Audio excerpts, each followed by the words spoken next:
I'm Katie Woods.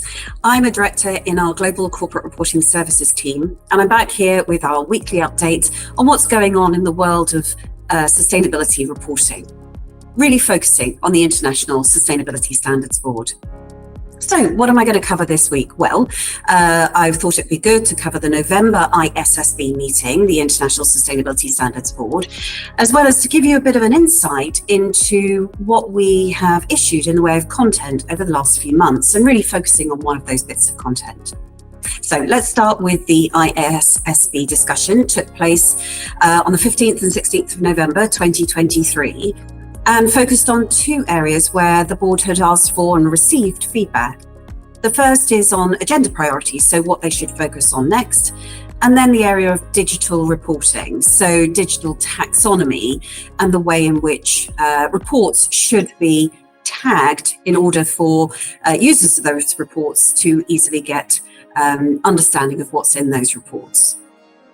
So the first area was on the agenda priorities, which was an exposure draft or a request for comment actually issued in May 2023. There were two specific areas that were asked of respondents. The first is in relation to what the ISSB should do next, and the areas were, should it be new research?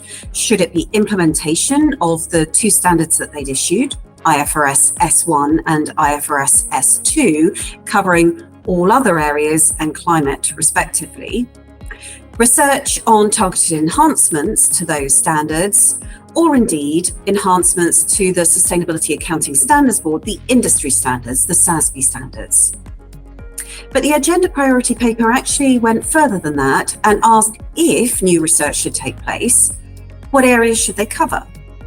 And the four suggested areas are biodiversity, including ecosystems, human capital, human rights, and then integration of reporting in, like the management report for financial reporting, between sustainability reporting and financial reporting.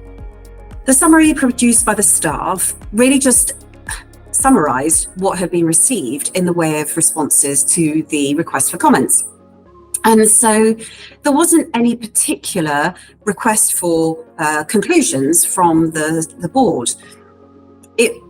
The summary really did highlight that there were very mixed views. Certainly there was a strong request for new areas of guidance, primarily because this area is working or moving so quickly, but also suggestions of implementation of IFRS S1 and S2, and also on the industry guidance is really needed by those who are implementing these standards. When it came to the particular areas, so if they did focus on a new area, there was clear support for biodiversity and human capital, but they weren't the only areas. And again, there were mixed responses looking at the areas of human rights and the integration of reporting.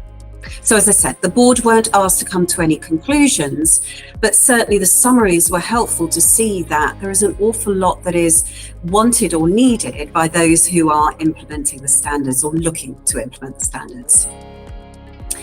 When it came to the digital taxonomy, again, the board weren't asked for any clear conclusions, but there was a summary to explain that most respondents had supported a simple approach to the digital taxonomy.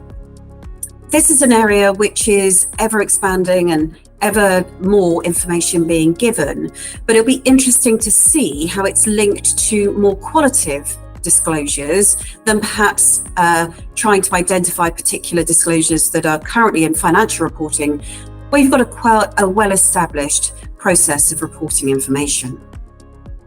So we'll look for both of these areas to see what is discussed in the future and the conclusions that the board reach. The other areas I mentioned was just to mention a couple of our pieces of content. And the one I'd like to focus on this week is a document which is called Practical Application and Analysis in relation to navigating sustainability reporting, and is available on Viewpoint, our data information service. I'd like to now move on to some pieces of content that we have issued over the last few months. I'll focus this week on a particular document called Navigating Sustainability Reporting, Practical Application and Analysis. This document helps with scope, It helps with an understanding of different frameworks, and then goes on to cover some standing text, so some explanations of the different frameworks, and then 10 frequently asked questions, helping those preparers to determine how to bring these standards into practice. The structure of the document is such that we will look to update it as and when different frequently asked questions come in, and will help you then to apply the standards. The interesting thing about this content, and I have to tell you, it was difficult to bring it together, is that it does cover all three frameworks. So it covers the international reporting under the IFRS Sustainability Disclosure Standards, the European Sustainability Reporting Standards required by CSRD, and also the proposed rules from the SEC, the Securities and Exchange Commission in the US. So a really wide-ranging perspective of how to apply sustainability reporting. So in the next few weeks, I will give you a summary of some of these FAQs to help with those implementation questions. But that's it for this week. Hopefully this has been useful, and looking forward to seeing you again. Thanks a lot.